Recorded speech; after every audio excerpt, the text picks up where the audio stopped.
순서 들어가겠습니다. 뉴스 브리핑. 자, 제가 이렇게 목소리 쫙 가는 이유는 있어요. 자, 함께 하실 분 한겨레 21 하영 기자 자리하셨습니다. 예, 안녕하세요. 한겨레 21 하어영입니다. 저희가 조용조용 목소리 딱 깔았고 하는 얘기하는 이유가 뭔지 모르죠. 성대모사죠 지금. 아니요.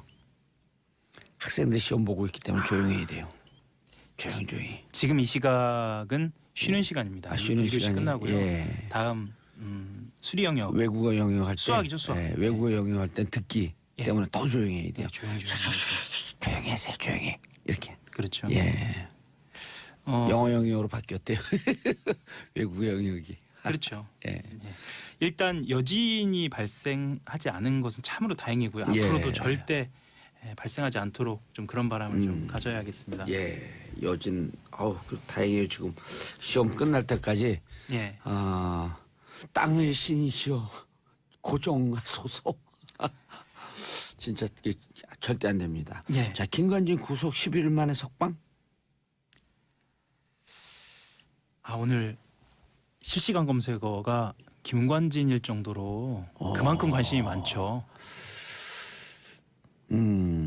우리가 이따가 아빠 뉴스에서도 다루긴 할 텐데, 예. 자, 김관진을 향한 칼날이 어쨌든 부러졌다, 휘어졌다. 그렇죠. 예. 끝이 휘어졌으면 그 다음 순서를 지를 수 없게 됐다. 제가 여기 처음 그 방송에 나와서 드렸던 말씀인데 그 MB 임관빈, 그렇죠. 이명박 대통령 전 대통령까지 가려면 김관진, 그렇죠. 김태효 단계가 있는데 결정적인 고리 중에 하나가 김관진 장관입니다. 그리고 김태효 요즘 추가로 이제 또 이동관도 가능성이 있다. 그렇죠. 근데 김태효 이동관을 건너뛰기가 어려워졌다. 그렇죠. 이명박 포토라인 세우기가 어려워졌다. 적폐청산이라는 것이 얼마나 어려운 것인가를 보여주는 단적인 예입니다. 우리 사회 내부에 강력히 존재하고 있는 안반과도 같은 수구 기득권 저항 세력들. 그 말도 그렇게 속삭이면서 하시나요? 그럼요. 예. 비장하잖아요. 알겠습니다. 몸에 비장이 상하면 다칩니다. 조심하십시오. 예. 진짜 이제 MB 포토라인 초읽기에 들어갔다라고 봤다가 구속적 부심. 이게 보통 구속적 부심으로 나오는 경우는 10,000건 중에 한 건 있을까 말까 하지 않아요? 매우 드물죠. 0.01%? 0.01 정도는 더 되고요. 예, 조금 더 되겠죠. 예, 한 10% 정도 되는 걸로 저는 알고 10%까지는 안 있는데. 될 거예요. 뭐 통계는 정확히 모릅니다만 정치적 사건을 구속적 부심으로 풀어줬다. 이것은 세력 간의 싸움에서 밀렸다 이렇게 보는 게 맞죠. 사법부에 대해서 이렇게 세력 싸움이다라고 얘기하기는 조금 민망하긴 하지만 아니요, 민망하지 않아요. 세력 싸움이라고 봐야 돼요. 최소한의 공정성을 좀 지켜주기를 좀 바라는 마음이 있습니다. 예, 한겨레가 공정성을 지켜야죠. 예. 아니 그쪽으로 또 튑니까? 예, 네. 알겠습니다. 공정성을 지키고 있습니다. 예, 최선을 다하고 있습니다. 예. 자, 다음 뉴스. 수능 고3 또 다른 고3 이야기. 어제 촛불 들고 학생들 많이 나왔죠 거리에.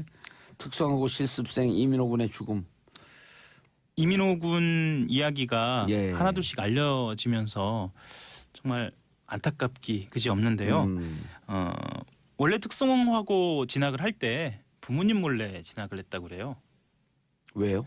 이게 뭐냐면 부모님 건강을 걱정해서 빨리 취업을 해서 부모님 도와주겠다. 예, 도와드려야겠다. 그래서 실제로 현장 실습을 해서 한 달에 250만 원을 받았는데요. 그게 그냥 받은 게 아니에요. 꽤 많이 받았다고 생각이 드시죠? 실습인데 그게 아니라 주말 근무랑 특근까지 다 한 거예요. 그러니까 쉴 새 없이. 부모님 위해서. 예. 그래서 그 중에 100만 원은 부모님 생활비로 드리고 그 중에 100만 원은 저축까지 하고 그래서 50만 원으로 본인이 생활비를 사용하려고 했는데 그 50만 원을 사용하지도 못하고 첫 달에 이랬나요? 그렇죠. 그렇게 돼서 참 가정이 어렵다 보니까 뭐 친구들하고 어울리는 것도 좀 자제할 정도로 착한 아이였다라는 이야기를 하기도 하고요. 그리고 이전에도 고인이 작업장에서 기계를 고치다가 떨어져서 갈비뼈를 다친 적도 있었다라는 이야기도 좀 들리고요.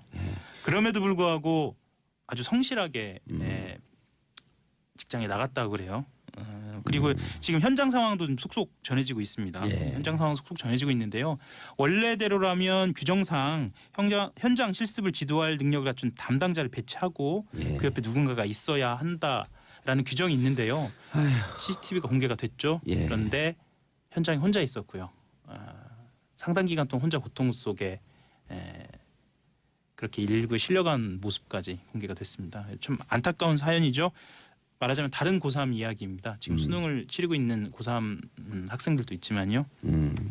그리고 오늘 또 마침 생일입니다. 또 아휴. 예, 생일입니다. 그래서 오늘 제주시청 앞에서 추모문화제도 아마 열릴 예정입니다. 예. 이게 뭐 이렇게 실습 나가는 학생들 여기뿐만 아니라 또 어제 그제도 저희가 소개를 해줬는데 너무 과로에 힘이 들어갔고 스스로 목숨을 끊은 친구들, 실적을 못 올려서 목숨을 끊은 친구들도 있고. 대체로 아마 근무 시간 외에 예. 야간 근무랑 주말 근무까지 하는 것으로 알려졌습니다. 이건 철저하게 좀 조사가 필요한 대목입니다. 이 막 사회에 첫발 들이기도 전에 예. 꽃이 피어보기도 전에 이렇게 우리 곁을 떠난 이런 이런 거 보고 정치인과 우리 정부 정말 반성해야 되는데 무슨 국회에서도 이런 다루거나 이런 움직임이 지금 없죠. 국회는 지금 없고요. 일단 예. 대책위원회가 꾸려져 있고 국회도 곧 나설 것으로 보입니다. 그리고 나서야 하고요. 예. 당연히 그래야 할 것 같고요.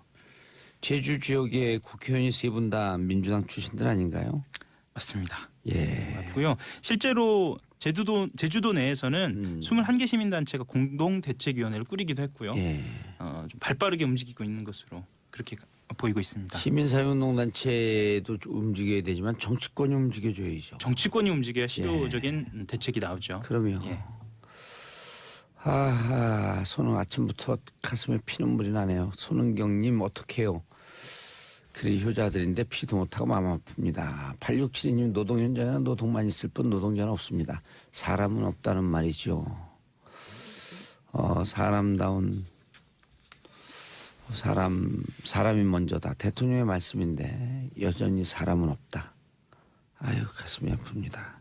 정치권이 좀 적극적으로 빠르게 나섰으면 좋겠어요. 그렇죠? 네. 네. 알겠습니다. 다음 뉴스요. 예, 강원랜드 이야기를 좀 할까요? 예. 대표적으로 청탁받아 취업시킨 이것 때문에 굉장히 공분을 산 기업인데요. 예. 이 강원랜드의 채용 청탁으로 공채가 진행된 사실이 이명박 정권 때도 있었다라는 보도가 나왔어요. 이 한겨레가 확보한 자료인데요. 2008년도 강원랜드 채용 자료를 보니까요. 그해 7월에서 8월 서비스 딜러 부문 공채에서 채용한 200명 예. 각각 100명씩입니다. 가운데 50%가 내 외부 청탁자와 연결된 것으로 인사팀이 분류했어요. 그러니까 간단하게 설명을 드리면요. 100명은 공채로 뽑고 나머지 50명은 이미 청탁. 그렇죠. 결정이 된 겁니다. 경쟁률을 보면은 청탁 대상자 경쟁률은 2대1 정도고요. 일반 응시자는 10대 1을 넘어섰습니다. 그래서 청탁자로 이름 올린 사람들도 한번 보면은요. 18대 한 의원 있고요. 시군 단체장이 있고요. 또 지역 언론사, 경찰, 강원랜드 사회이사 등이 좀 포함되어 있고요. 심지어는 중앙부처 고위 관료도 있고 새누리당 당협위원장, 당신은 한나라당이죠. 예. 이렇게 청탁한 것으로 분류가 돼 있습니다. 실제로 수능 봐서 대학하고 예. 대학 가서 취업을 또 졸업해서 하게 되잖아요. 예. 정말 이런 아까도 말씀드렸지만 이 노동 환경뿐만 아니라 이 취업과 관련된 공정성은 반드시 지켜져야 하는 이것도 좀 자세하게 좀 들여다봐야 하는 문제입니다. 그렇죠. 예. 아니 근데 나라가 어떻게 이 모양으로 만들고 한 9년을 그렇게 운영하도 그 정점에 있는 사람 포토라인에 하나 못 세우고 이게 무슨 나라예요? 나라다운 나라라고 대통령이 얘기했는데 법원도 그래 검찰도 그래 그냥 어떻게든 자기들 그 세력 싸움에만 골두에 있어갖고 몰두에 있어갖고 그렇죠? 예, 아까 말씀하셨지만 그 노동 현장에 대한 그 정치권의 각성도 말씀하셨는데요. 이 강원랜드를 포함해서 이 취업 청탁과 관련된 것도 정치권에서 좀 나서야 합니다. 그 취업 여기에 청탁이 발견되면 외국 같은 경우는 선진국 같은 경우는 취업 취소 아니에요. 그러니까 그렇죠. 절대 청탁 못하는 거예요. 그럼요. 그래서 특히나 여기에 정치인들이 좀 개입돼 있어서 좀 소극적인 거 아니냐라는 국민 시선이 있거든요. 예. 이런 때일수록 좀 더 맞아요. 바짝 나서야 할 것 같습니다. 예. 참 이게 아니 취업 준비하고 있었던 그 취준생들 이 얘기 나올 때마다 아주 그냥 그날 하루 공부 되겠어요? 열받아갖고. 열 받고 가슴도 찢어지죠. 예. 네.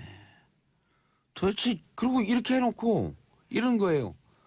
낙장 불입입니다. 어쩔 수 없어요. 취업은 됐어요. 부정으로 돌아도 취업은 취업이다. 옛날에 그 전두환 그 군사 독재 정권 5.18 광주항쟁 끝나고 난 다음에 법정에서 그런 얘기 한 적 있잖아요. 그 신한국당 국회의원 된 사람이 나중에 그렇죠. 성공한 쿠데타는 처벌할 수 없다. 예. 취업이 이미 됐기 때문에 불법 청탁은 처벌할 수 없다. 이런 거 제도 고쳐야 되잖아요. 그러라고 국회의원 만들어준 거 아니에요? 제도 고쳐야죠. 그리고 아까 말씀하셨지만 취업 준비하는 취준생들만 말씀하셨는데 예. 실제로 취준생을 둔 부모들도 마음이 그러면 더 아파요. 더 아프죠. 더 예. 아파 본인들보다. 예. 예. 또 부모님 마음 아픈 얘기는 또 나오네. 왜 이래 이 오늘 기사들이. 오늘 보도가 좀 그렇네요. 예. 이거 누가 고른 거예요 기사? 제가 어떻게 하다 보니까 골랐는데요. 우리 PD들이 고른 거 안 같은데? 할 수가 없어서 제가 골랐습니다. 다음도 예. 안 할 수가 없네요. 중요한 뉴스니까 한 거죠? 예. 진행할까요? 예. 세월호 선체를 수색해온 해양수산부 현장 수습본부가 미수습자들의 연결식을 하루 앞둔 17일입니다. 손목뼈가 한 점 발견됐는데요. 이것을 유가족한테 알리지 않았던 것으로 확인이 됐습니다. 왜 그랬대요? 근데 오늘 아침인지 어젠지 그 이낙연 총리가 사과하는 사진이 나오긴 하던데 왜 예. 그랬대요? 근데 이낙연 총리뿐만 아니라 뭐 김영춘 장관도 그렇고요. 예. 이 사과를 즉각적으로 김영춘 하긴 장관이 했는데요. 해수부 장관인가요? 예. 근데 근데 왜 그랬대? 왜 진짜로? 지금까지 알려진 바로는 당시에 김현태 수습본부 부본부장이 내가 책임지겠다라고 하면서 현장을 막았다고 그래요. 김현태요? 예. 왜 뭘 책임진다고? 사실 수습본부 부본부장 직급이 3급이거든요. 3급이면 물론 이제 낮은 직급은 아닙니다만 이런 국가적인 엄청난 일을 막을 만큼의 직급으로 보이지는 않거든요. 그러니까 뭘 책임진다는 거? 왜 막았대? 이 사람 한번 좀 불러봐야 될 것 같아요. 지금 상황에서는 적절하게 지금 조사가 돼 있지 않기 때문에 추정할 수밖에 없는데 당시에 이제 그 연결식이 예고돼 있었고 예. 전남 목포 신항에서 세월호 가족들이 떠나는 것으로 돼 있었거든요. 나오면 안 떠난다. 그렇죠. 그걸로 보입니다. 추정이 돼서 그래서 또 나오면 좀 안 떠나서 수습하기가 편하고 이제 공무원들 편해진다. 그렇게 추정이 되는데 왜 그렇게 추정이 되냐면요. 실제로 이것을 이 사실을 알린 게 연결식 행사가 마무리된 직후에 알린 거거든요. 그래서 그건 누가 알렸어요? 공무원이? 예, 그렇죠. 그리고 내부 고발자에 아니면 정식으로 알린 거예요? 정식으로 알린 겁니다. 그리고 당시 추가 유해가 발견됐다는 사실은 수습본부 본부장 이름을 얘기할 것 같습니다. 이철조 본부장 예. 그리고 김초롱 수습반장 등 수습본부 쪽 소수 관계자들만 공유를 하고 있었어요. 그러니까 책임은 수습본부 부본부장이 지겠다라고 했지만 사실 본부장까지 알고 있었던 알고 것으로. 있었고. 예. 이거 그래서- 철저히 조사했고 이건 문책사항 아니에요? 문책 사항입니다. 예. 그리고 대통령이 이미 지시를 징계사항이죠. 했기 예. 때문에요. 이거는 뭐라고 지시했어요? 철저히 조사하라. 그렇죠. 유감 표명했고요. 그래서 아까 말씀하신 그 법원에서 김관진 장관이 풀려난 상황뿐만 아니라 예. 이것 또한 쉽게 이해할 수 없는. 예. 그러니까 적폐 세력들의 저항으로 볼 수밖에 없습니다. 그렇게밖에 볼 수 없어요. 끝났어요. 인사하세요. 한결의 하호영 기자였습니다. 예, 오선영 정말 이해가 가지도 않네요. 유가족분들 2번 죽이는 일이네요. 알겠습니다. 저는 광고 듣고 2부 아빠 뉴스로 돌아오겠습니다. 채널 고정해 주십시오. 수고. 정봉재 정치쇼 2부 순서 들어가겠습니다.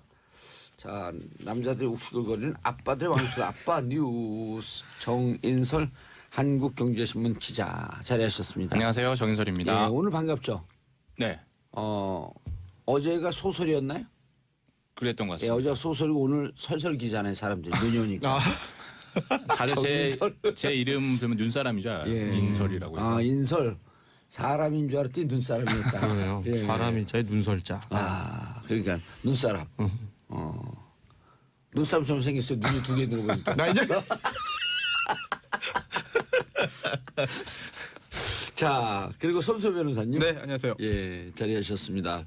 자, 고현중이래요? 표자로 보이지? 노안이 왔나?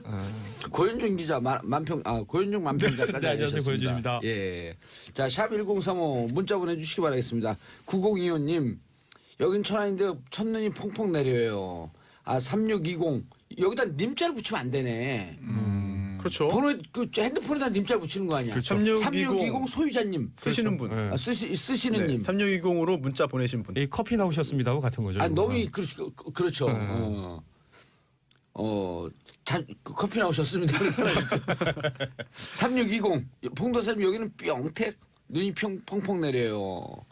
모두 다 안전 운전하세요. 감사합니다. 최수진님 이럴 때는 이제 그렇죠. 최수진님 오늘 수지 맞으셨나? 오늘 이사하는 날인데 눈이 오네 일하면서 절망 중입니다. 왜요? 눈이 오니까 미끄럽고 이사하기 힘들죠. 힘들구나. 김충식님 여기 부천 햇빛 쨍쨍해요. 저도 눈 보고 싶어요. 거울 보세요. 그럼 눈 보여요. 오늘 좀 심하네요. 그렇네요. 네. 거울 보시면 내 눈이 보여요. 아빠들 왕수다. 근데 오늘 화가 나갔고요. 왜요? 김관진. 김관진 그리고 저거 뭐예요? 아까 이민호 군의 죽음. 제주의 예. 현장 실습 갔던 친구요. 네. 아유 속상해갖고 첫 번째 뉴스 정인 눈 기자님. 네.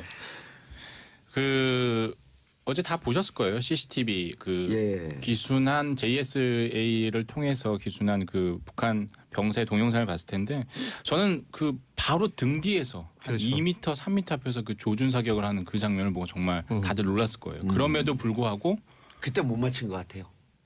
뭐 관통은 안 했겠죠. 아마 권총을 쏴본 분들은 아실 텐데 권총 사격이 정말 어렵습니다. 권총 사격이 5m 앞에서도 못 맞춰요. 정말 못 맞춰요. 네. 근데 이제 나중에 AK 소총을 들고 있었던 엎드려 쏴를 했던 추격조 같은 경우는 좀 약간 늦게 합류를 했었고 그래서 권총으로 다 맞은 거죠? 다 AK 소총도 같이 있습니다. AK 소총 탄알도 나왔어요? 그래서 맞습니다. 야 AK 소총을 맞고 사는 거예요? 그렇죠. 어깨 그리고 복부 대여섯 발 정도를 맞았다라고 하잖아요. 거기 그 지점에 AK 소총 반입이 가능한가요? 거기 정전협정에는 자동 소총은 소유를 금지하게 돼 있어요. 근데 이제 AK 소총 같은 경우는 반자동 기능까지 있어요. 근데 또 대부분 남이든 북이든 다 자동 소총을 다 가지고 있답니다. 근데 이제 만일에 대비해서 그때 한 10여 명이 또 증원 병력이 왔잖아요. 그렇죠. 그런 병력들은 다만 자동 소총일 겁니다. 기관총. 거기서 그 동영상 화면상에서도 맞습니다. AK 소총인데 먼저 있던 것과 좀 형태가 틀려요. 맞습니다. 거의 기관총 같은 형태예요. 요새 사실 자동이 아닌 소총 찾기가 더 힘들 거예요. 이게 지금 상박, 그러니까 우리가 흔히 말하는 알통 쪽은 관통을 당했다 그러고, 그리고 등 뒤쪽에서 맞아서 겨드랑이 쪽으로 이제 사입하고 사출이 이게 사이즈가 다르잖아요. 틀리잖아요. 그래서 겨드랑이 쪽은 아예 터졌다 그러고 등 가운데로 들어간 부분은 장기를 아예 휘저어놨다 그러는 거 보니까 이게 소총이 맞는 것 같습니다. 소총으로 맞았네. 장기 휘저어 놨으면 권총 탄환은 그렇게 못하거든요. 그렇죠. 뭐 함께 나왔다라고 하고요. 이제 다행히 기순한 북한군 병사는 회복이 되게 빨라서 소녀시대의 질을 듣고 그렇게 좋아했다라고 합니다. 이국종 교수의 표현에 따르면은 이런 표현을 잠깐 하더라고요. 특수 훈련을 받아서 아주 강인하다.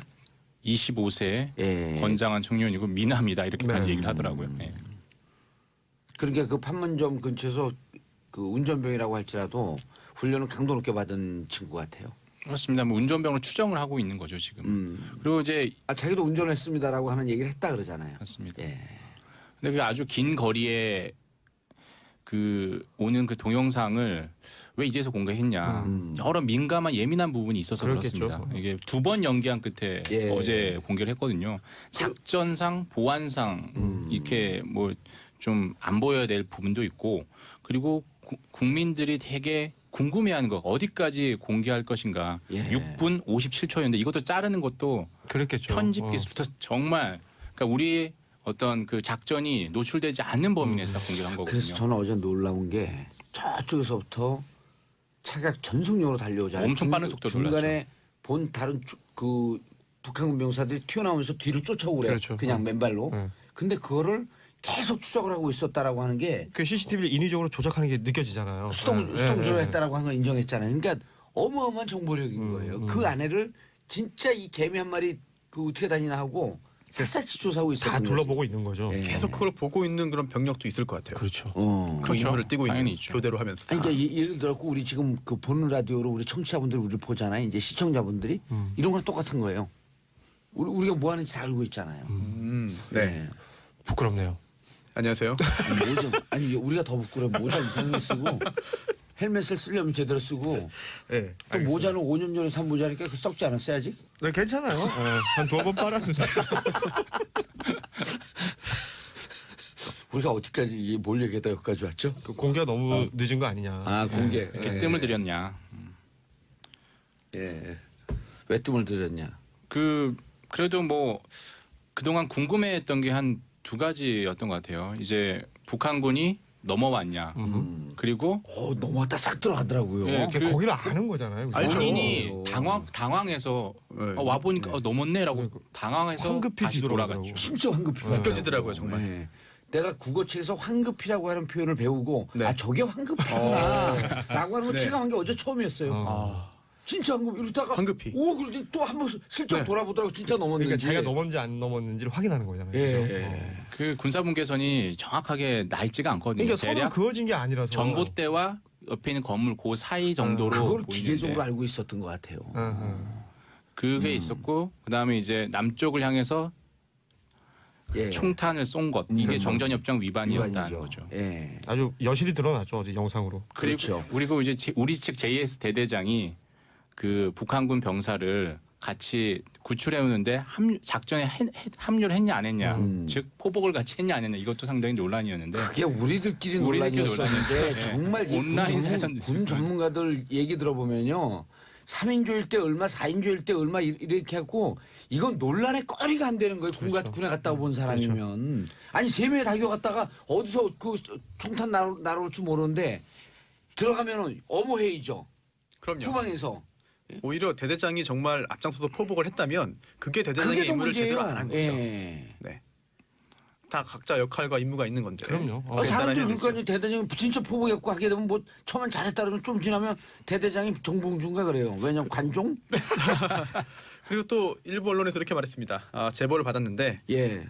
CCTV 영상 또 TOD 영상에 대대장이 안 보인다라는 보도도 있었는데 그게 뭐 그렇게 관심사가 어느 언론이 또 밝혀야 SBS 아니고. 네, 아닙니다. 네. 확인해 보니까 실제로 동영상에 등장을 하죠. 뒤에 있잖아요. 네, 뒤에. 어머하는 뒤에서 것까지 영상이 어머하게 있었기 보이죠. 때문에 그 예. 부분은 약간 잘못된 내용의 보도가 있었던 것이고요. 예. 또 처음에 그런 논란을 군이 또 야기한 측면도 있습니다. 그렇죠. 왜냐하면 함께 포복을 해서 특히나 우리 아이들을 보낼 수 없어서 내가 갔다. 뭐 이런 고말 때문에 실제로 그 말 했는지 모르겠는데 그런 보도가 나오면서 이게 영웅담으로 또 이제 만들어지고 그러자 아차 싶었는지 그게 아니라 현장에는 있었다라는 말로 한번 바꾸고요. 결국은 이런 논란을 자초한 측면도 있죠. 그러니까 군이 기존의 그 신뢰를 많이 잃고 있다는 거예요. 이건 군이 했던 그게 말을 아니 신뢰를 잃고 있으니까 조금 신뢰를 회복하려고 네. 드립을 날려다 보니까 그게 더 정확하게 일부러 해야죠. 바꿔진 거예요. 사실대로 말해야 되는데 약간 살이 붙으면서 예. 약간 좀 오해를 더 샀죠. 멋있게 만들어지다 보니까 나중에 오히려 더 그게 또 화가 되는 것 같습니다. 예. 그럼 우리도 오늘 살을 묻지 말고 뼈만 얘기할까요?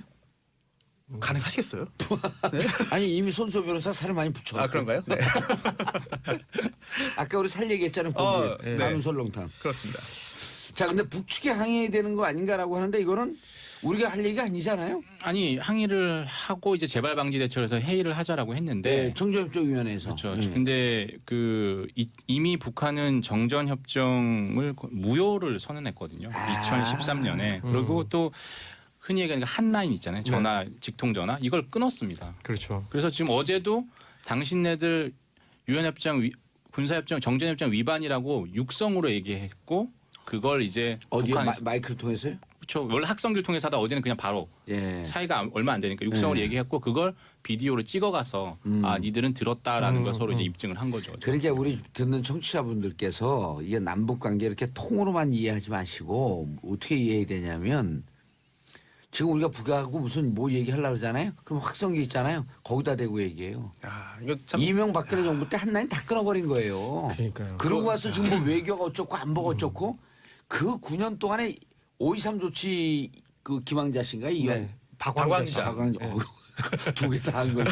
박왕자 씨, 죄송합니다. 박왕자 씨 피납 그 피살 네. 피격 사건 이후에 5.23 조처하면서 끊었잖아요. 그래도 전두환 노태우 때도 한 라인이 있었잖아요. 그렇게 끊어지지 않도록 유지해야 되는 게 사실 유지해야죠. 의무인데 그럼요. 그거조차 못했다는 거는 실패죠. 당시 정권에. 그 정권도 아니라는 거죠. 남북 관계의 나라가 파탄을 야기한 거죠. 아휴, 그러고 나서 뭐 진짜 앞에서 얘기할 때 얼마나 민망했었게. 이게 나라냐라고 하는 그 말한 사람도 생각이 났을 거거든요. 지금 미국도 뉴욕 라인을 포함해서 네. 저기 트럼프도 그랬잖아요. 서너 개 경로로 대화를 하고 있다 북한과. 그렇죠. 해야 되는 거예요. 당연히 해야 되는 정작 거고요. 당사자인 우리가 그 라인이 없다는 건 이제 이건 넌센스예요. 넌센스예요. 아니 그 얼마 전 남한산성 봐도 전쟁을 하면서 백기 들고 가잖아요. 대화하려고. 네. 그렇죠. 장성급 군사회담이 실제로 2009년 이후에는 열리지 않았거든요. 남북 간 장성급 군사회담이. 그래서 이번에도 회담하자고 했지만 북측이 응할지는 응하지 않죠. 가능성은 상당히 없으면 낮죠. 사병급 군사회담이라도 좀 해. 이렇게 연락도 잘 안 되는 마당이기 때문에 북한이 정전협정을 위반한 게 명백하지만 우리 측에서 취할 수 있는 조치도 마땅치 않고 없어요. 사실 뭐 잘못했다 너희 잘못했다 인정해라 또 하면은 뭐 가만두지 않겠다라는 말을 한들 사실 실효성 있는 그런 조치라고 보기 어렵기 때문에 그쪽에서 메롱 한마디 하면 끝나는 거죠. 그렇습니다. 예. 아니 이게 농담이 아니라 실제로 그래서 어쩌라고. 그럼 끝나는 거예요. 이미 그러고 있죠. 상관의 신사협정이 다 깨진 거거든. 네. 그러니까 신사협정이 깨졌다는 말이 맞죠. 예. 우리는 뭐 말을 할 수 있겠죠. 어떤 형태로 전달할 수 있겠지만 상대 반응을 볼 수가 없고 상대가 말을 안 해도 어떻게 압박할 수 있는 방법이 없는 거죠. 네. 그렇죠. 우리도 룸 안에 들어와야지 대화가 되는 거 아니에요? 저 룸 밖에 있으면 네. PD고 작가가 대화 안 해요. 우리가 그냥 뭐라 그래도 여기 써도 그냥 무시하고 우리끼리 하는 거예요. 뭐 다 잘 하시면서. 자, 네. 평창 올림픽 계기로 우리 정부가 남북 관계 좀 풀어보려겠는데 입장 난처하게 됐다고 생각하는 사람들이 있는데 그건 거고 이건 이거죠. 뭐 그렇게 구분했으면 좋겠는데 예. 좀 명확하게 구분은 좀 안 될 겁니다. 예. 대화 정국으로 가려고 하는데 테러 지원국으로 재지정하고 미국이 북한을 테러 지원국 지정하고 그래도 그럴 때 우리 얘기해야 되는데 그거 하지 말라고 그러면서 그 평창 올림픽 기간에는 어제 그저께 우리가 얘기했지만 평창 올림픽 기간에는 테러 지정국이 뭐고 일단 발효 정지를 시켜버려야 돼요. 도발하지 말자고 유엔 결의를 했죠. 예. 근데 이제 북한이 따를지는 뭐 미지수고요. 예. 그리고 여기에 이제 게다가 이제 북한과 중국 간의 관계가 지금 삐그덕 하잖아요. 시진핑의 특사가 북한에 갔는데 김정은을 만나지 않은 것으로 좀 확인이 돼서 그 결과도 지금 안 나오고 있어요. 뭘 그렇죠. 했는지. 맞습니다. 뭐 2인자, 3인자만 채용에까지는 만났지만 무슨 얘기를 했는지는 모르고 날도 추운데 평양냉면에 수육 만드시고 온 거 아닌가 모르겠어요. 그것도 못 얻어먹은 것 같은데요. 예. 자, 뭐 자기 돈 주고 사 먹으면 되지 뭘 여기다 먹어. 자, 고윤준 작가님. 네. 이국종 교수의 작심 브리핑. 팩폭 브리핑. 그렇죠. 예. 이게 그 JSA에서 귀순한 병사의 영상을 공개한 것만큼이나 이게 이야기거리가 많습니다. 예. 근데 그 전에 예. 미군 119 헬기를 타고 오면서 거기서 응급 조치를 해서 생명을 구할 수 있었다라고 하는 일부 보도가 있는데 그것도 맞는 얘기인가요? 그러니까 결국은 시작이 될 때, 그러니까 병사를 인도를 한 이후에 예. 병원으로 이송할 때 이미 그 라인이 있나 봐요. 이국종 교수에게 무전이 왔었고 그 현장에서 조치를 취했던 분들이 이국종 교수의 말에 따르면 펄스가 잡히지 않는 정도다. 이게 맥이 거의 없다. 아하. 굉장히 그 위박한 상황이고 그 이국종 교수도 어느 정도 그 정보를 가지고 환자를 만났을 때 그 어제 표현은 그렇게 하더라고요. 그러니까 혈압이 60 아래였고 맥은 거의 잡히지 않는 상태였고 네. 그리고 수혈이 필요한 상태에서 수혈을 하면서 조치를 취해 갔는데 뭐 저희가 조금 전에 얘기했지만 이 귀순 병사의 회복세가 생각보다는 빨랐다. 본인이 생각한 것보다는 훨씬 빠르게 지금 진행이 되고 있다. 처음에 이런 얘기도 나왔었잖아요. 혈액형 몰랐고 그렇죠. 모든 혈액이 다 가능한 O형 비상 대기를 혈액에 하고, 예. 대기했었던 O형을 투입했다. 이런 식으로 그 어찌됐건 지금 온 국민이 관심을 가지고 있는 환자잖아요. 말하자면 그 환자의 치료를 두고 그리고 이 치료에 대한 이 공개, 이 브리핑을 두고 정의당의 김종대 의원이 그 표현을 인격 테러라는 표현을 썼어요. 그러니까 말하자면 의료법상 환자의 개인 정보를 이 공개하거나 노출시키는 것은 금지되어 있는 것인데 이것을 그 공개한 것에 대해서 문제를 삼은 것이죠. 그러니까 이 공개를 한 것에 대해서 제가 보기엔 그렇습니다. 이국종이라는 의사 한 사람을 위해서 비판하고 비난하기 위해서 말을 했던 것 같지는 않고요. 다만 김종대 의원이 그렇게 살아오지 그렇죠. 않았어요. 다만 이제 이런 것들을 공개할 수밖에 없게 한 어떤 정부의 정책 혹은 그 과정 그리고 이 환자의 상태를 일거수일투족 아주 자극적으로 써냈던 언론들 맞아요. 네, 그 이런 것들에 선정주의. 대한 그렇죠. 이런 것들에 대한 비판이 결국 화살이 이국종 교수 브리핑을 한 당사자이기 때문에 이국종 교수에게 전해진 것처럼 느껴졌었고 그리고 여론몰이를 하고 있었던 네티즌들 그렇죠. 댓글이라든지 이런 게 뭐 너무 심했었고 그리고 이국종 교수는 그 사안에 대해서 자신의 입장을 진짜 조목조목 왜냐하면 이게 네, 죄송합니다. 그 아덴만의 여명 작전 이후에 석혜균 선장을 치료하고 나서도 이국종 교수가 이 관련된 공격을 굉장히 많이 받았었다고 하더라고요.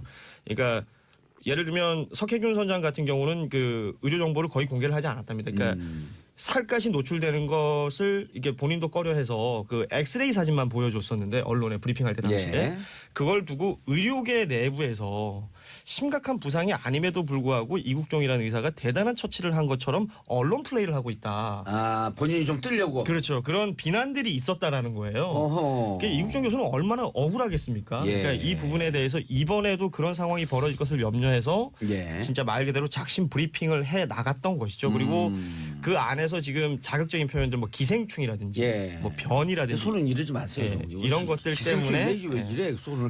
이런 것들 때문에 지금 뭐 얘기가 되고 있는데 이걸 결국 펼쳐졌던 사실관계를 두고 보면 설왕설래할 게 아니라고 보이는데 이걸 해석하고 있는 부분에 대해서 뭔가 자신들의 색깔이 들어가면서 이게 문제가 되고 있는 것 같아요. 그리고 또 이국종 교수 같은 경우는 지난 2013년 4.16 그 세월호 참사 났을 때 2014년 그때 헬기를 타고 비상 헬기를 타고 뜨면서 모든 헬기 비상 헬기가 앉아 있는 그 상황을 한번 얼마 전에 뭐 강연에서 그렇죠. 공개를 했잖아요. 울먹이면서 우리 비상 대기할 수 있는 헬기가 뜨질 않고 있다. 그렇죠. 우리만 뜨고 있다. 그러니까 이제 자칫 잘못하면 또 다른 쪽에서 저건 무슨 색깔을 갖고 있는 거 아니야? 세월호를 색깔로 보고 있는 거 아니야? 이렇게 선입견을 갖고 있던 사람들이 공격하고 그랬다고요. 그러니까 이거를 정치적으로 해석하는 것에 대한 문제인 것 같아요. 그 이국종 교수가 지금 말씀하신 것대로 헬기를 타고 위에 떠서 봤을 때 헬기가 뜨지 않았던 건 사실관계잖아요. 그렇죠. 이 사실관계를 두고 사실관계를 그대로 받아들이지 않고 해석을 자의적으로 하는 사람들이 있다는 거죠. 지금도 이 김종대 의원과 이국종 교수 이 두 분의 설전이 맞는 건지 저는 그 부분도 더 이상해요. 두 분이 똑같은 생각을 하고 자꾸만 사이는 설전을 벌였다 이렇게 몰아가죠. 그렇죠. 그런 것들을 두고 정치권에서는 또 나름의 정치적인 해석을 하고 있단 말이에요. 대표적인 게 이제 자유한국당의 그 김진태 의원인데 이번 일로 북의 지옥 같은 실상이 드러나니 화가 나나 보다. 이게 무슨 말일까요? 그럼 김종대 의원이 북에서 왔다는 사람이에요? 뭐 그런 듯한 어떤 뉘앙스로 표현을 해버렸기 때문에 이런 것들이 사실은 정치적인 수사지 않습니까? 그러니까 이런 정치적인 어떤 해석이나 의도를 가지고 던지는 발언들이 문제가 되는 그럼 것이지. 제가 김진태 의원한테 정치적 의도를 갖고 한마디 해볼까요? 해주세요. 반드시 해주세요. 재판에서 살아나니 입이 풀렸나 보네. 얼마나 기분 나빠요? 네. 진짜 정색하셨어요 지금. 네. 얼마나 기분 나빠요? 그러니까 제가 복권 되는 거 제일 두려워하는 사람들일 거예요. 복권 안 되게 좀 기도 좀 하세요. 진짜 기도하실 것 같은데요. 진짜 할 것 같아요. 이미 하고 있을 기도하는 조용필이에요? 네. 아무튼 그 이국종 교수가 어제 또 어떤 뭐 프로그램에 출연을 해서 뭐 이런저런 이야기를 하면서 그 뭐랄까요? 그 느낌이 전달되는 게 굉장히 억울했다. 그리고 이국종 교수 표현 중에 저는 인상적이었던 게 처음에는 김종대라는 사람이 이걸 문제 제기를 했다고 했을 때 자신은 이 사람이 국회의원인지도 몰랐다. 그러니까 뭐 의문의 일패. 그러니까 왜냐하면 본인이 계속해서 이런 공격을 당하고 있는 것이 의료계 내부에서 이국종이라는 사람 혹은 그가 속해 있는 의료기관을 공격하는 형태들이 많았다는 것이죠. 그게 신경도 안 썼다? 그렇죠. 언론 플레이나 이런 것들에 대한 그 우려 때문에 팩트를 알려야겠다라는 생각에서 브리핑을 했던 것인데 이걸 이렇게 몰고 가고 있는 이 상황이 좀 속상했던 것 같아요. 그렇죠. 몰고 가는 언론 중에 SBS는 빠졌어요. 또 다행히. 그런가요? 네. 자, 광고 듣고 3부 돌아오겠습니다. 채널 고정하소서.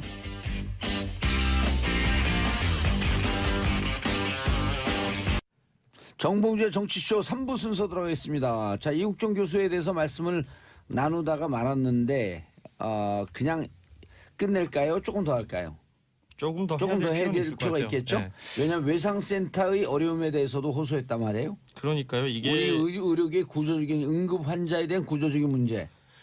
중증 외상센터라는 곳에서 지금 이국종 교수가 근무를 하고 있죠. 예. 그런데 여기서 처치해야 될 환자들이 생각보다 많은 거예요. 그런데 인원은 제한되어 있고. 어제 이국종 교수의 얘기로는 의료계 내부적으로 일단은 외과 의사를 하려는 인력이 부족하고 그러니까 결국 인력이 부족하다는 게 기본 있고요. 그리고 이 외상센터라는 것 자체가 돈이 많이 들 수밖에 없는 구조인데 국가에서 재정적으로 지원받는 게 한계가 있고 예. 어젠 그런 얘기도 하시더라고요. 의료보험을 이쪽으로 숟가락을 좀 더 돌려달라라는 이건 뭐 제도적인 문제이긴 하지만 예. 그렇게 됐을 경우에 그러면 의료보험이라는 재원 자체는 한정돼 있는데 어딘가에 더 가면 어딘가에 또 빠지는 게 아니냐. 그렇기 때문에 본인 스스로가 표현했던 것은 이것 자체는 굉장히 어려운 문제다. 그러니까 이게 정치인들이 무슨 색깔 씌워가지고 싸울 궁리할 게 아니라 제도적 보완을 해줄 맞아요. 필요가 분명히 있다. 왜냐하면 이런 이쪽에 얘기죠. 예산을 많이 편성하면 다른 쪽 걸 빼와야 되거든요. 맞습니다. 예. 예? 이게 일종의 풍선 게임이에요. 그렇죠. 풍선 효과 한쪽 누르면 다른 쪽으로 가고 그래서 그러나 외상센터 건립도 그리고 우리나라 요즘 좀 덜하지만 그 성형학과 쪽으로 쫙 가잖아요. 돈 되는 쪽으로. 성형과 피부. 예, 피부과. 그 돈 안 되고 힘만 드는 안 가는 그렇죠. 거예요. 이게 썰전이라고 그러잖아요. 외과 의사를. 썰전이요? 아 그게 썰전. 깜짝이야. 아무튼 80년대 말 왜 90년대 얘기하나 그랬네.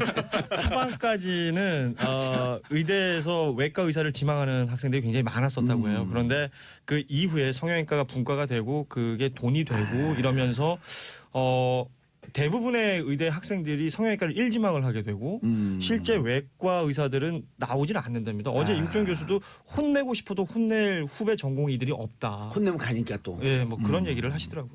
알겠습니다. 이런 거랑 똑같은 거 이게 처음에 이 10시에 시사 프로들 안 해요. 다 죽으니까. 오전 10시에요. 예. 새벽 아니면 저녁인데요. 그렇죠. 새벽 아니면 저녁이죠. 그 10시에 들어가고 우리가 이제 이게 네. 그 짝파서 터트렸잖아요. 그러니까 선구자. 서로 들어오려 그래요. 그럼 못 들어오겠죠, 제가. 들어오면 감옥 가고 싶어.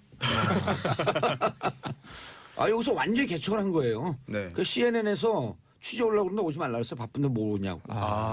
아쉽네요. 아쉽네요. 제가 취재할게요. 일단. 아쉽네요. 제가 먼저 할게요. 예. CNN에 이게 크로스 체크 해봐야 됩니다. 네. 알자지라도 온다는 소문이 던데. 알자지. 네. 크로스 체킹 네트워크 뉴스. 그래서 그게 CNN이에요. 그렇군요. 네. 알겠습니다. 자, 손소 변호사님. 네. 우리가 웃을 상황이 아니에요. 그렇습니다. 김관진 국방부 장관이 풀려났는데 이거 네. 어떻게 봐야 돼요? 구속 적부심입니다. 예, 구속 적부심으로 풀려나는 경우가 네. 잘 없잖아요, 일단. 잘 없어요. 왜냐면은 이게 작년 기준으로 한 2,000건 이상이에요. 예. 구속 적부심이 신청돼서 판단을 한 게. 근데 예. 그 중에 한 15% 정도만 풀려났습니다. 15%니까 그럼 한 300명 정도 꽤 되네 풀려나네. 하는 예. 생각하는데요. 이게 또 그렇지가 않습니다. 왜냐하면 구속됐는데 그 후에 뭐 합의를 한다든지 피해자하고 아니면 구속된 후에 뭐 변제를 굉장히 많이 이제 뭐 했다든지 뭔가 조치를 취했다는 거예요. 더 이상 구속을 할 필요성이 정말 없어져서 그때 상황이 변했다라고 해서 그 풀려나는 석방되는 경우가 거의 대부분이고 지금 김관진 전 장관처럼 나는 이거 범죄 아니라고 생각한다. 다툼할 여지가 있는 거 아니냐. 그리고 이거 나는 지금 증거인멸할 염려도 없고 죽어도 확실한데 도주 뭐 안 한다. 이거 판단 잘못된 거다라고 정식으로 법리 다툼을 해가지고 풀려나는 경우는 저는 사실 못 봤어요.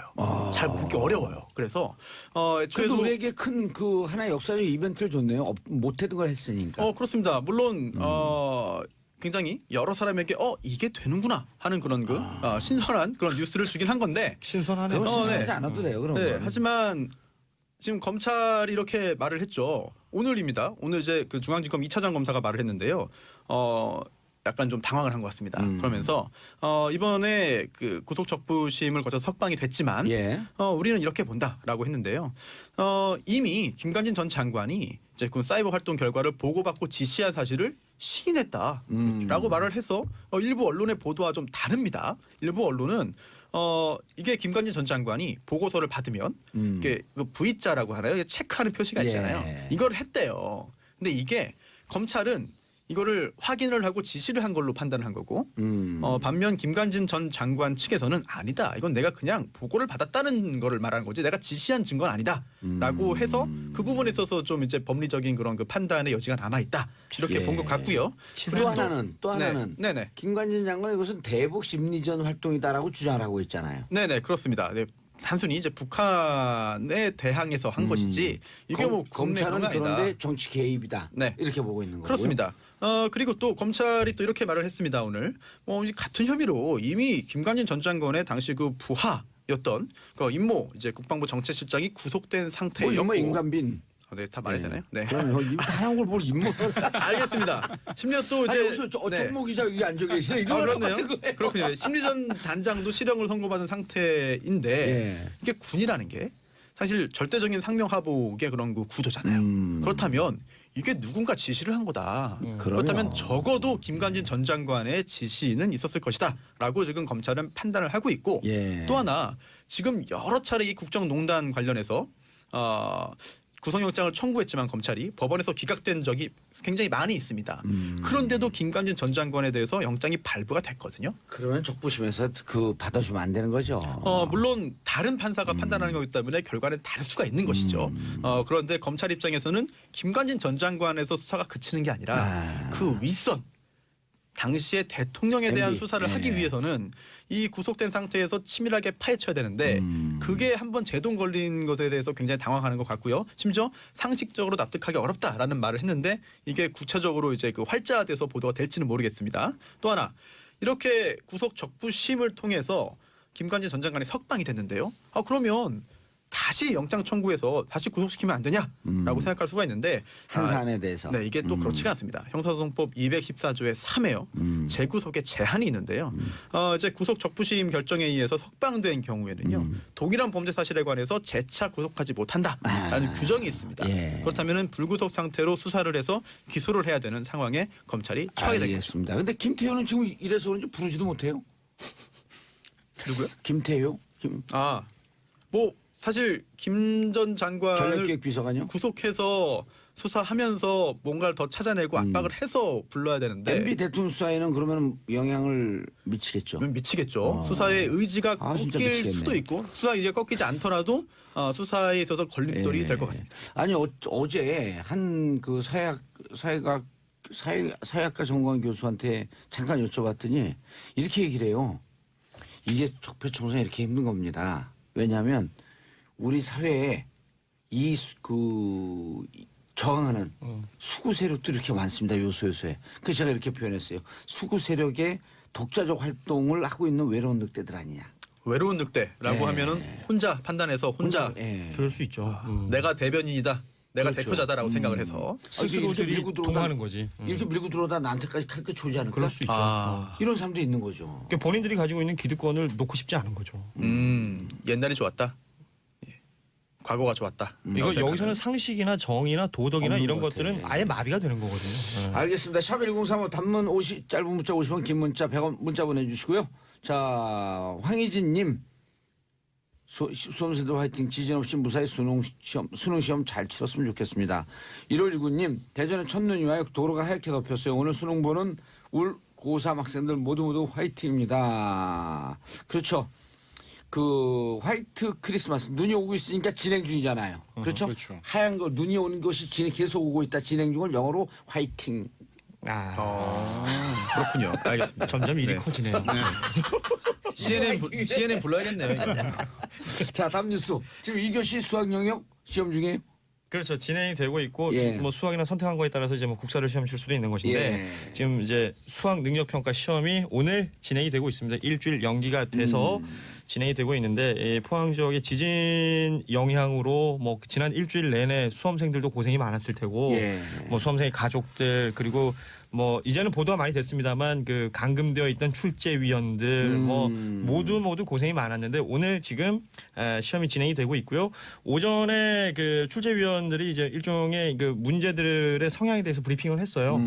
그런 것들이 이제 차곡차곡 진행이 되고 있는 것인데 그 시험장 안에 지진을 그렇죠 측정할 수 있는 지진 계측기가 이제 들어간 거죠. 그 이유가 여기 지금 우리나라 역사상 처음인 것 같은데요. 대학 수학능력 시험을 치는 곳에 뭐 그 시험 감독관을 제외하고 의사 그리고 이제 건축 관련 전문가가 함께 있다는 곳입니다. 어찌됐건 특히 포항 지역에 그렇죠. 지진이나 뭐 어떤 다른 어떤 그 모습이 보이면 빨리 조치를 취할 수 있게끔 전문가들을 현장에 투입을 한 건데 그 기준이 모호하다는 거예요. 지진이 뭐 예를 들면 5가 넘어야지 지금 뭐 철수를 시킬 것인지 아니 어떤 숫자로 혹은 계량화되어 있는 기준이 모호하다라는 것인데 그런 기준을 사람이 뭐 피부로 느꼈을 때 흔들린다 나가자 이게 아니라 중앙재난에서 뭔가 컨트롤 타워를 하겠죠. 그렇죠. 그러니까 이 지진 계측기를 통해서 수량화되어 있는 것을 무언가를 보고 어떤 조치를 취해서 그 안전을 도모하자는 것인데요.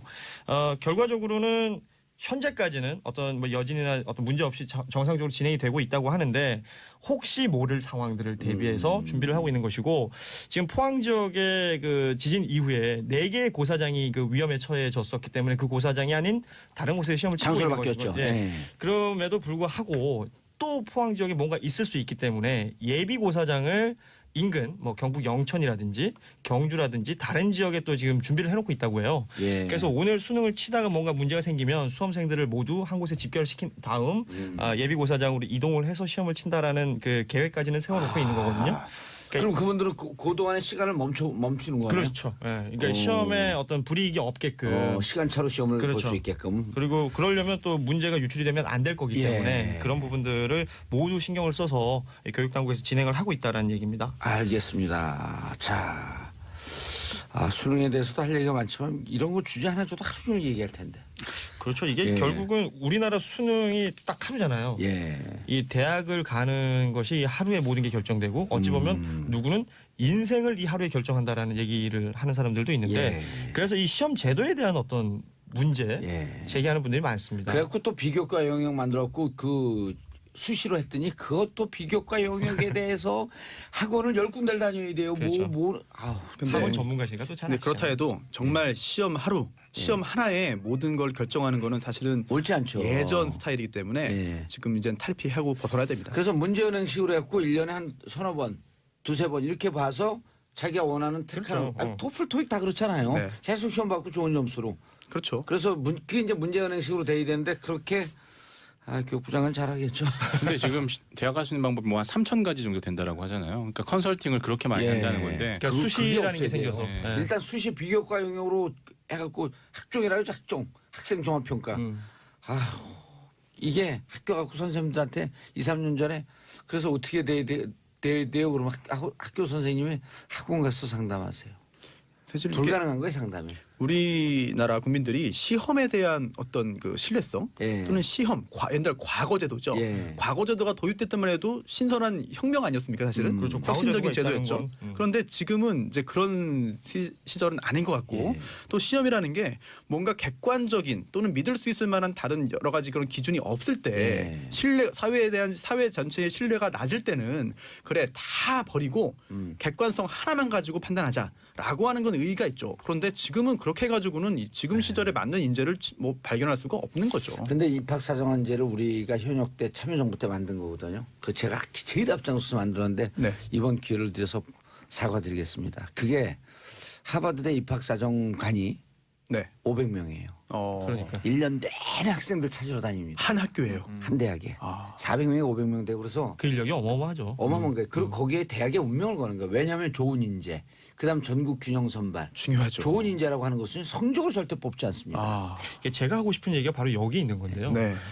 어떤 시험을 만들어서 이 시험을 뭐 과락 혹은 패스 혹은 뭐 낙제 이걸로만 판단할 게 아니라 이 대학이 본인들의 필요한 학생들을 뽑는 어떤 정성을 들여야 됩니다. 이게 지금 나라에서 만들어놓은 시스템으로만 운용을 하려고 하다 보니까 문제가 생기는 거고 단 하루에 모든 게 끝이 나는 거고 그 예를 들어 외국 같은 경우에 뭐 문제은행식 뭐 다양한 형태의 것이 있는데 시험이라는 게 있죠. 거기도 뭐 SAT 있죠. 이런 SAT 것들 기본 이런 기준 시험에 그렇죠. 그냥 자격 시험이거든요. 그러니까 이 수능이라는 것을 단 하루에 모든 걸 결정내 버릴 수 있게끔 만들 것이 아니라 자연스럽게 이렇게 흐트러뜨릴 수 있는 그런 시스템이 필요할 것 같고 대학이 신경을 써야 된다. 그래갖고 흐트러뜨리자고 했더니 지금 이제 어떻게 뽑는지 기준도 없어요. 그럼 우리만의 공개할 수 없는 기준이 따르면서 온갖 부정한 방법들이 다 도입되고 있는 거예요. 그렇죠.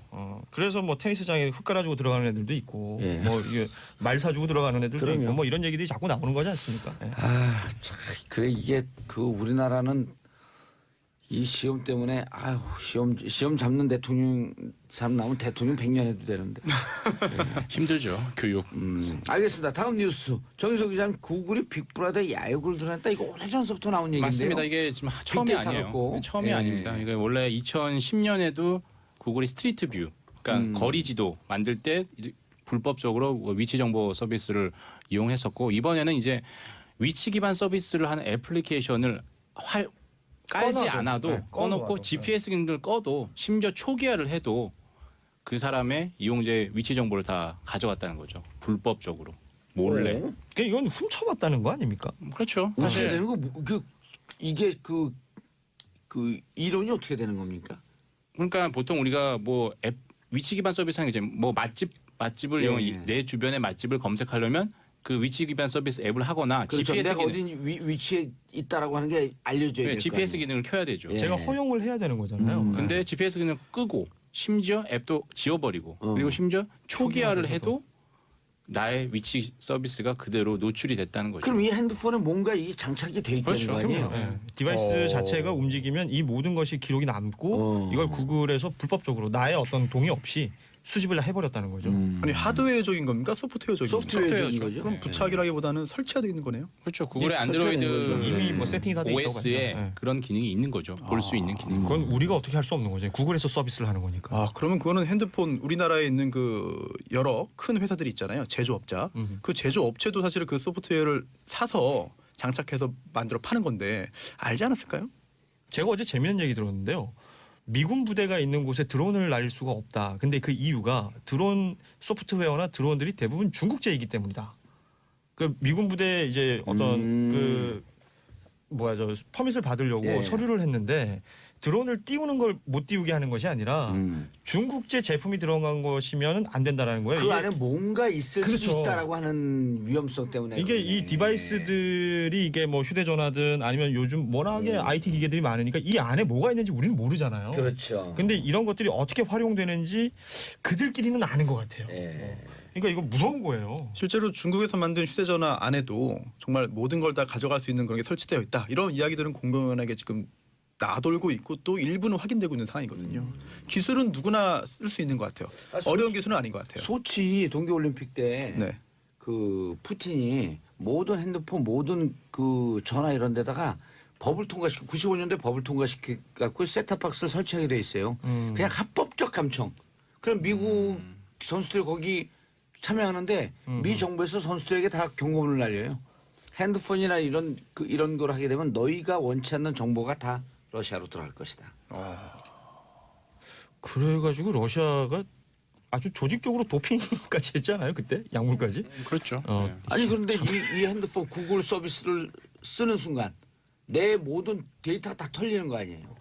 이번에 정보. 위치 정보는 다 간다는 거죠. 사실 구글이 굉장히 큰 회사잖아요. 엄청나게 큰 회사인데 우리나라에서 큰 회사예요? 엄청 크죠. 가보질 않았고 잘 모르겠어요. 저도 가보진 않았지만 들었습니다. 소문을. 네. 근데 이제 우리나라 이용자 중에 저를 포함해서 구글을 선호하고 구글을 쓰는 분들이 이유가 많겠습니다만 그 중에 하나가 우리나라에서 쓰면 우리나라 업체 거를 이제 많이 쓰고 하면은 나중에 추적당할 수 있다. 공개될 수 있다. 나도 모르게 유출될 수 있다. 그래서 미국의 정보가 서버를 다 두고 털리니까 있고, 우리나라 지금 또 댓글하고 뭐 네, 사이버 그렇죠. 사령부 국정원 뭐 이 하는 거 보니까 다 털릴 것 같으니까 이메일도 그렇고 진짜 우리 그 국회의원 시절에도 이거 다 우리나라 이메일 쓰면 다 털리니까 G메일 써야 된다고 그래요. 하는 사람들이 많았어요. 그래서 그 내가 지메일이 구글 거거든요. 그 G메일 구글 아니어서 내가 속으로 짤데기 없는 소리 하고 있네. 그래서 저는 안 쓰고 있거든요. 네. 잘했네.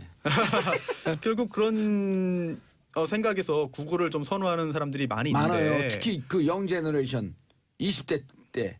영어였군요. 예. 좀 깜짝 놀랐습니다. 영재 어쩌고 저쩌고. 네, 저도 영재라고 해가지고 영재만 쓰는 건 아닌데. 기선 의료진이죠. 네, 그래서 좀 많은 실망감을 느낄 수밖에 없을 것 같아요. 네, 예. 김영재. 근데 실제로 2010년에도 이 비슷한 일이 있었는데 이제 경찰이 수사를 했어요. 근데 이미 그 빼돌린 정보가 다 해외로 나가 있었던 거죠. 그러니까 수사 자체가 되게 힘들었죠. 조치를 못 취하는 거네요. 서버망이 전부 다 해외에 있으니까 뭐 압수수색을 해도 국내에는 아무것도 없는 거예요. 껍데기밖에 없는 거죠. 사실. 야. 이게 법적으로도 문제가 될 소지가 충분히 있습니다. 일단 그 위치 정보의 보호 및 이용 등에 관한 법률, 위치정보보호법이 있고요. 또 정보통신망법, 정보통신망 이용 촉진 및 정보보호에 관한 법률. 그건 뒷나라 법이다. 이러면 어떻게? 우리나라죠. 아니 전기통신사업법 등등도 있고. 그런데 이게 우리나라 법인데 이거를 위반했을 경우에 기타 관련된 법령도 굉장히 많을 겁니다. 정말 엄청 많을 건데 이거를 외국 법인 또는 외국인이라고 해서 우리나라에서 우리나라 법을 위반하면 처벌은 가능해요, 당연히. 그리고 또 처벌뿐 아니라 우리나라에서 사업을 하는 사람들이잖아요. 돈을 벌겠다는 사람들입니다. 그렇다면은 사업에 실효적인 어떤 제재를 가해서 불이익을 줘야지 이거 뭐 형사적으로 어떻게 해봤자 사실 큰 타격을 못 주거든요. 아유, 특활비 다 뿌렸을 거예요, 벌써. 그런가요? 장사에 방해가 되는 그런 그 조치를 취해 조금 꿈쩍할 텐데 그 동안의 행태를 볼 때는 글쎄요. 뭐 별로 겁먹고 있지는 않을 것 같습니다. 그러니까 겁 안 먹었어요. 제가 보기엔. 겁 안 먹죠. 어떻게 조치를 어떻게 취해야 됩니까, 정 기자님? 사실 저 이번에도 수사를 한다고는 합니다. 근데 이제 뭐 이 불법적으로 위치 정보를 수집하면 3년 이하의 징역과 3천만 원 이하 벌금이라고 하는데. 구글 회장을 징역을 살린다고요? 그렇죠. 아니 뭐 구글 코리아 법인이거나 그렇게 되겠죠. 근데 뭐 사실 실효성 없죠. 실효성이 없죠. 그런데 진짜 어마어마하게 우리 정보를 갖고가 있을 텐데. 구글의 모토가 옳은 일을 하자. Do the right right thing. thing. 그리고 악마가 되지 말자. Don't be the evil인가요? 뭐 그렇게 하는데. 아니 근데 이게 구글 전직 직원이 폭로한 거 아닌가요? 이번 같은 경우에는 이제 그게 밝혀졌죠. 그냥 이런 누군가 해킹을 해서, 그러니까 어떤 그 해킹을 해서 이거 보니까 니들 위치 정보 보고 있던데 맞냐라고 확인을 하니까 그때 구글이 시인을 한 거예요. 그러니까 화이트 해커가 그렇죠. 그 공공의 목적을 위해서 하는 사람들 화이트 해커라 그러잖아요. 그렇죠. 야, 들어가 봤더니 니들이 나보고 있었네? 내가 그러니까 너 보고 있는 줄 알았더니. 체크해 본 거죠. 그렇죠. 근데 공공연한 사실로 다들 그럼요. 내 정보가 어딘가 새고 있을 거다 이렇게 보고 있죠. 그리고 다들. 이게 한 40대 중후반만 넘어가도 개인정보가 털린다는 게 이게 뭐가 그렇게 위험하지? 이렇게 감히 그렇죠. 그 체감도가 떨어지는 분들이 많아요. 이게 20대 30대의 체감과 물론 나이든 아재분들을 무시하거나 폄하하는 건 아닌데 개인정보 털린다는 것이 어떻게 내 삶에 직접적인 주는지. 영향과 피해를 줄까? 이런 거에 민감도가 다른 거죠. 민감도가. 그렇죠. 체온이 틀린 거예요. 한번 유출되면은 사실은 이게 회복을 하기가 어렵습니다. 방법이 있어요. 우리가 뭡니까? 5천만 국민이 네. 이 정보를 끝났네요. 아니 방법을 들어야 되는데 방법을 못 들었네. 주민번호를 다 바꿔주는 거예요. 자, 인사하시고요. 네, 감사합니다. 네, 저는 광고 듣고 4부 전 작가의 시선 돌아옵니다. 채널 고정하소서. 음악이 나를 깜짝 놀랐네. 정봉주의 정치쇼 4부 순서 들어가겠습니다. 자, 남다른 관점으로 우리 사이를 꿰뚫어보는 전 작가의 시선 전용 작가님 자리하셨습니다. 안녕하세요. 남다른 목도리 하고 오셨네. 예, 남다른 햇. 네. 머리가 엉망이라 여자들은 모자 쓰죠. 햇빛이 많이 있어서 햇 쓰셨나?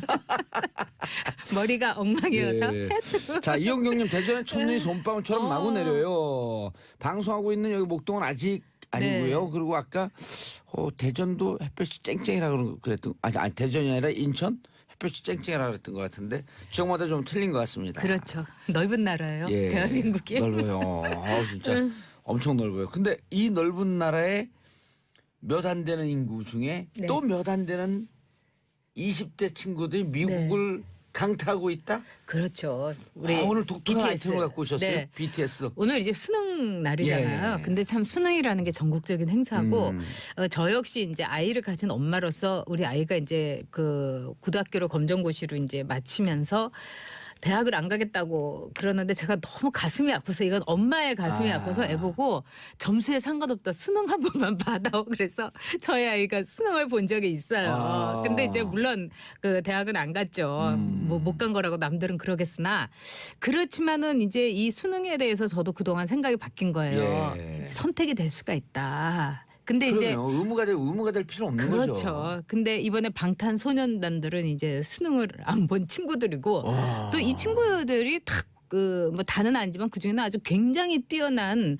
뭐 전교 1등도 하고요. 뭐 중학교 때인가 고등학교 때 토익을 봤는데 850점 받고 중학교 때. 그 랩 몬스터 RM이요. 그렇기 때문에 이 친구들이 이제 선택을 통해 갖고 지금 세계의 BTS 방탄소년단이 된 거예요. 오호. 아마 며칠 전에 여러분께서 아메리칸 뮤직 어워드를 보시면서 아니 세상에 이런 분들 참 많으셨을 거예요. 예. 그리고 햇감놀?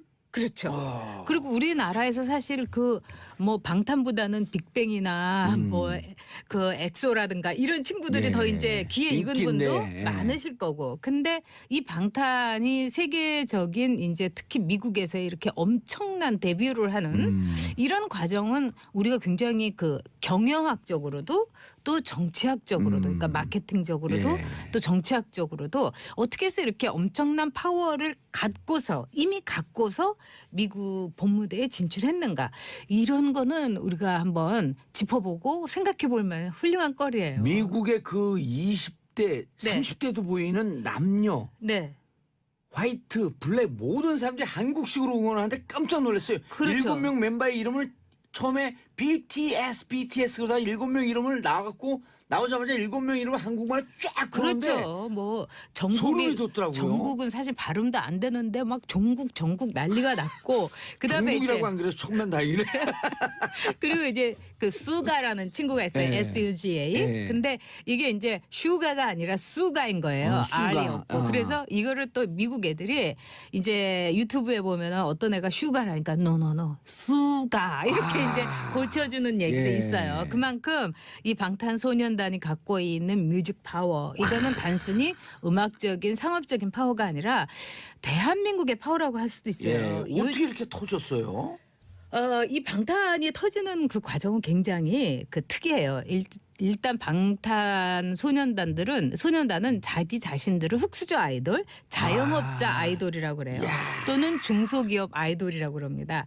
이 방시혁 씨가 하는 이 빅히트 엔터테인먼트는 뭐 SM이라든가 뭐 이 저기 양현석 씨의 뭐 이제 거대 자본이 됐죠. 거대 이제. 기업들 또는 거대한 그 재벌 그룹과 같은 빅 기획사가 아니라 매우 작은 1인 기획사나 마찬가지인 방시혁 씨의 빅히트 엔터테인먼트에서 이제 쭉 성장을 한 거예요. 방시혁 씨, 네. 그 대표신가 보죠? 굉장히 유명한 분이에요, 이분이. 탁현민 씨하고도 친하다고 그러대요.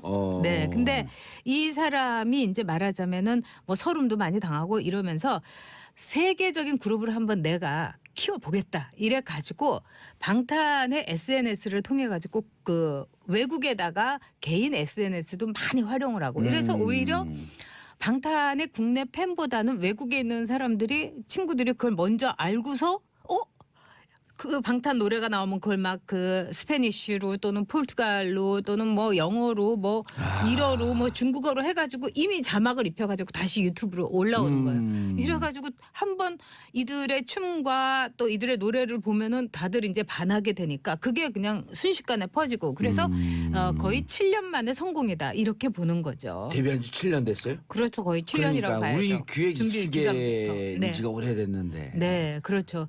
그래서 이제 이 방탄소년단이라는 이름을 제가 처음 들었을 때는 좀 약간 무슨 방탄? 그래서 방시혁이 탄생시킨 아이돌 그룹? 뭐 이렇게 보는 분도 있고 또 얼마 전에 이제 김은국 씨는 뭐라고 그랬냐면 방탄조끼를 입은 소년 아이돌이다. 이렇게 이제 우스갯소리도 하기도 했는데 아마도 이거는 이제 이 방탄이라는 정말 어떤 역경과 또 어떤 어려움이 있어도 그걸 뚫고 나가는 뭐 소년단 이런 의미로 우리가 이해할 수도 있겠고 이제는 BTS라는 이름으로 그냥 이해가 그렇죠. 되는 거예요. 우리가 그런데, 어떤 그 라벨에 있어서 처음에는 그게 무슨 뜻이냐 하지만은 이것이 고유명사가 되는 순간이 있어요. 방탄소년단의 BTS. 그렇죠. 예를 들면 버버리는 트렌치코트의 상표죠. 예. 그렇지만 우리가 다 바바리 입는다 이러잖아요. 그렇죠. 고유명사가 된 거예요. 예. 그래서 제가 보기에는 이 방탄소년단과 BTS라는 이름은 앞으로 곧 고유명사가 되지 않을까 이렇게 생각해요. K-팝 하면 BTS로 이해하는 상황이 올 수도 있겠네요. K-팝의 이렇게 종류가 굉장히 제가 이렇게 아주 이제 방탄소년단의 엄청난 지금도 왜 방탄 팬이다 뭐 아미다 이렇게 이제 올라오는데 이 이제 다 팬클럽마다 지칭하는 이름들이 있는데 방탄은 아미예요.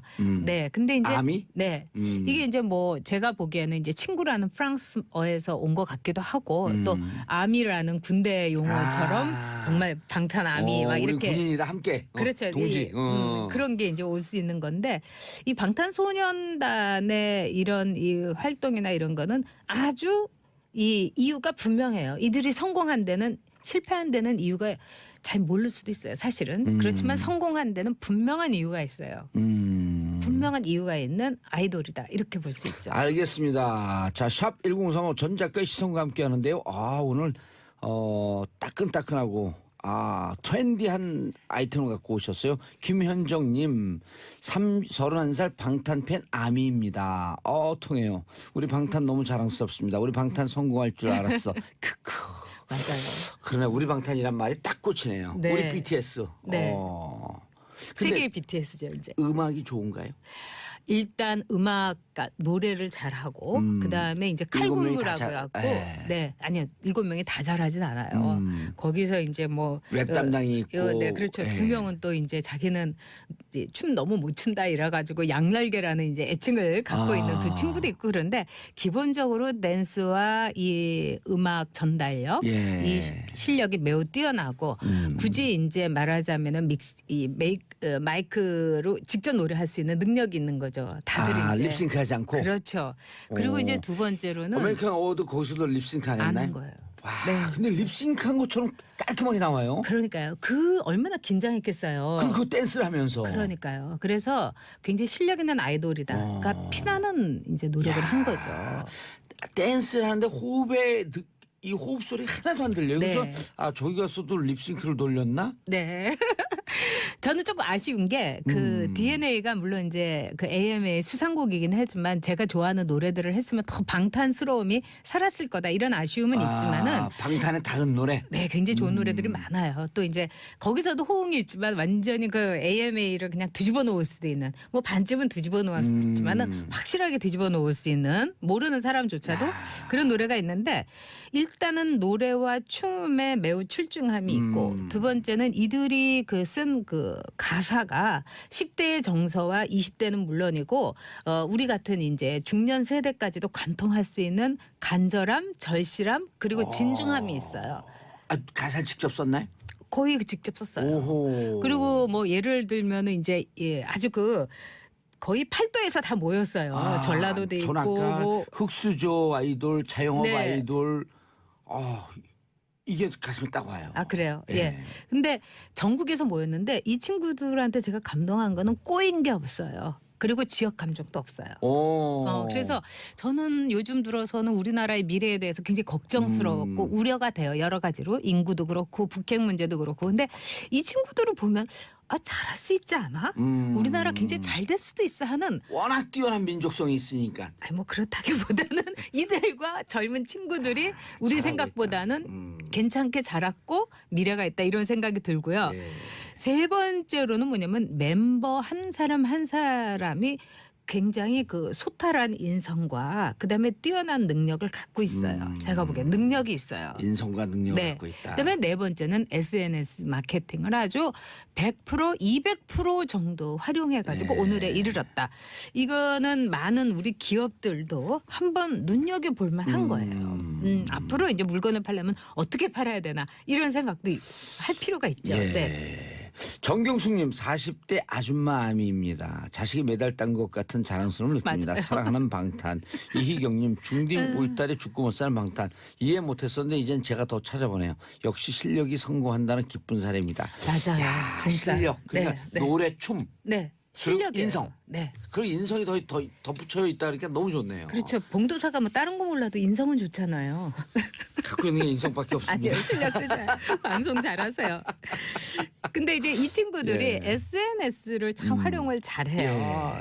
그리고 이제 뭐 여러 가지로 그때 따라서 그냥 이 1인 카메라 핸드폰으로 이제 휴대폰으로 사진 찍어갖고 그냥 올리고 뭐 우리 같이 놀고 있어요. 이래서 나 지금 뭐 예를 들면 짜장면 먹어요. 그거 올리고 그러면 그거 보고 또 막 그냥 열광하는 거예요. 그 친구들은. 너무 소탈한 모습에. 그렇죠. 있는 그대로. 그렇죠. 리얼 네. 다큐를 날마다 찍네 자기들이. 아 날마다가 아니라 거의 뭐 어떤 때 30분마다 찍어요. 오호. 근데 정치인들 중에 SNS 네. 잘하는 사람 있잖아요. 트윗. 트럼프. 트럼프. 네. 싫어요. 나는 저도, 트럼프가 싫어요. 그러고 선언했어요. 뭐 좋아하는 사람 별로 없길 할 텐데 저도 트럼프가 대통령이 될 줄 몰랐어요. 전 사실 그런 거 굉장히 잘 맞추는 사람 중에 하나인데. 정 작가님도 블로그 열심히 네. 했잖아요. 그것도 SNS인데. 그렇죠. 뭐 페북하고 근데 트위터는 안 해요. 근데 트럼프 같은 경우가 왜 미국 대통령이 됐는가? 마크롱이 어떻게 프랑스에서 이렇게 대통령이 됐는가? 아까 이 권력을 잡았는가? 또 방탄이 어떻게 세계의 BTS가 됐는가? 이 모든 것을 엮어주는 하나의 이 원인 분석, 아주 정확한 이유를 우리가 또 댈 수가 있어요. 아, 그 연결되는 키워드가 있다. 그렇죠. 전에 같으면 될 수 있겠어요? 못 되죠. 트럼프가 대통령 된 것도 사실 기적 중에 하나예요. 그렇죠. 방탄도 마찬가지. 방탄은 세계적으로 이렇게 알리려면 어마어마한 광고비를 쏟아붓고도 물론이죠. 안 됐겠죠. 그렇죠. 옛날 같으면. 근데 지금은 되는 거예요. 근데 왜 지금 되느냐? 여기에 대해서 이 한 미국의 이제 심리학자가 분석을 한 게 있어요. 제가 그 이름을 지금 까먹었는데 예. 그냥 그래도 내용은 안 까먹었으니까 그러네. 확실히 말씀드릴게요. 첫째는 뭐냐면은 disintermediate 시대다. 그러니까 중간 과정이 없어진 시대다 이거예요. 옛날 같으면 방탄이 뜨거나 이러려면은 중간에 뭐 엔터테인먼트 대형 엔터테인먼트라든가 그 브로커라든가 내지는 언론이 끼고서 소개를 해줘야 되는 거예요. 트럼프도 마찬가지죠. 예? 근데 트럼프가 그렇게 부자인데 TV 광고 거의 안 했잖아요. 자기가 하도 화제를 생성해갖고 그걸로 사람들의 주목을 끈 거예요. 실제로 선거에서 광고비가 힐러리의 8분의 1인가밖에 안 썼어요. 홍보 비용을. 바로 그러니까 트럼프가 난 사람이라는 얘기예요. 우리가 싫든 좋든 간에. 이건 뭐냐면 이 시대의 성향을 관통한 거예요. 즉 중간 과정이 생략된 시대다. 중간에 이어지는 중매인이 없어진 시대다 이거예요. 그거를 방탄도 이용을 한 거죠. 유튜브를 통해서. 직접 직거래를 한 거예요. 세계의 유저들하고요. 예. 그다음에 이제 두 번째로 이분이 이제 와이 트럼프, 와이 마크롱 이러면서 뭐라고 하냐면 매우 사적인 교감을 했다는 거예요. 바로 옆에 있는 사람처럼. 그렇죠. 그렇기도 하고 또 미국의 유권자들도 그동안은 대중 속의 한 사람으로서 트럼프를 봤는데 트럼프하고 트윗을 하고 1대1로 그러니까 1대1로 되고 그동안 미웠던 것도 트럼프가 트윗하면서 나하고 1대1로 뭐 가끔 가다가 좋아요도 눌러주고 막 이러면은 이해가 되는 거예요. 트럼프도 이뻐지기 시작하고 아 귀여운데 예. 미워할 수 없는데 이렇게 된 거예요. 예. 그러니까 방탄도 철저하게 1대1로 세계의 유저들하고 교감을 한 거죠. 6122님 봉도사님 작년에 중학생 우리 딸에게 생일 선물로 방탄 공연 거금을 들여서 제일 앞자리 A석 사줬나 보네요. 거금을 들여서 제일 앞자리 잡아줬는데 방탄하고 악수하고 왔다고 한 달 동안 저랑 손도 안 잡았어요.